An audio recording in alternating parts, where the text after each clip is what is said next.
a egípcia inteligente. Era assim que chamavam Hipátia de Alexandria. Já ouviu falar nela? Hipátia foi uma das primeiras mulheres matemáticas de que se tem registro. Ela também era astrônoma e filósofa. Viveu em Alexandria por volta do ano 400. A data de seu nascimento não é conhecida, mas a de sua morte sim. Já vou falar como Hipátia morreu. Antes, quero contar um pouco como essa mulher viveu e o quanto ela foi importante. Nessa pintura que mostra grandes filósofos da Grécia Antiga, todos são homens. Opa! Todos menos um. Ela está bem aqui. Essa obra é um afresco que se chama Escola de Atenas, de Rafael Sanzio. Foi criada no período da Renascença, mais de 1000 anos depois da morte de Hipátia. Pesquisadores já fizeram vários estudos para identificar quem seriam os pensadores que aparecem na pintura.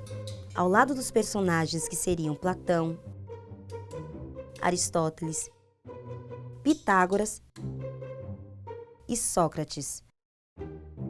A mulher é identificada por muitos estudiosos como sendo Hipátia, a única filósofa retratada.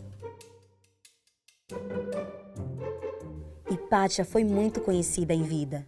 Eram notáveis as suas aulas na Academia Neoplatônica de Alexandria. Hipátia era considerada uma solucionadora infalível de problemas matemáticos.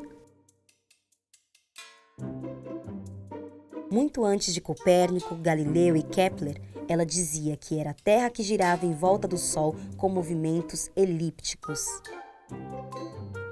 Só que poucas pessoas se lembram dela quando se fala em heliocentrismo, teoria desenvolvida durante séculos por vários cientistas. O heliocentrismo demonstra que o Sol é o centro do universo e que a Terra gira ao redor dele, e não ao contrário. Poucas pessoas se lembram dela, mas é provável que Kepler, Galileu e Copérnico tenham conhecido as ideias de Hipátia.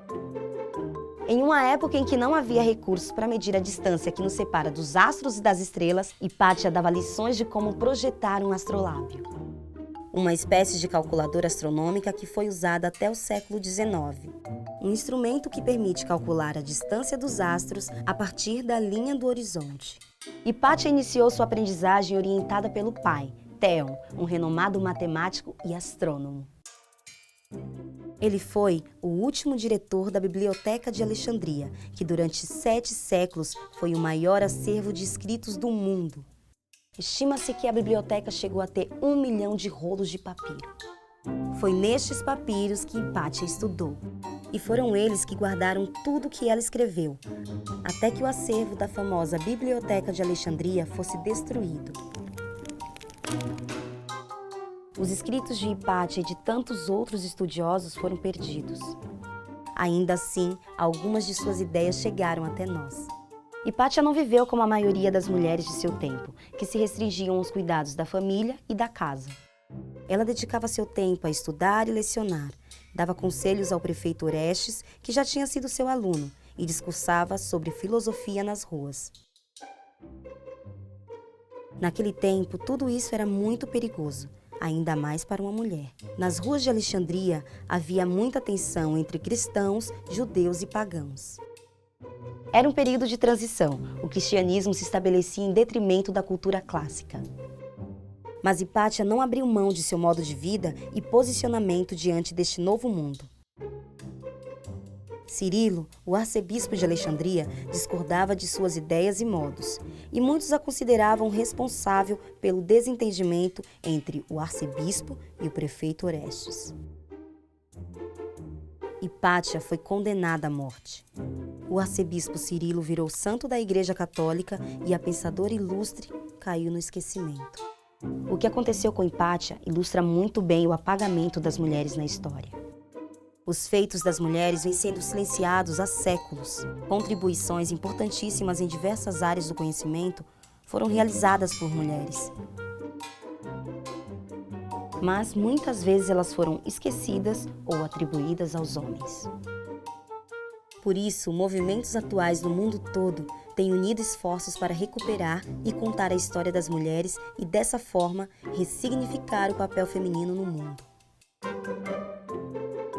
Lembra dos filósofos lá da escola de Atenas? Sabe o que eles pensavam sobre as mulheres? As mulheres estão acostumadas a mover-se sorrateiramente em locais escuros. Há um princípio bom que criou a ordem, a luz e o homem, e um princípio mau que criou o caos, as trevas e a mulher. Deve-se temer mais o amor de uma mulher do que o ódio de um homem. A mulher pode ser definida como um homem inferior. Infelizmente, ainda hoje, a ideia de que a mulher é inferior ao homem faz parte da nossa sociedade.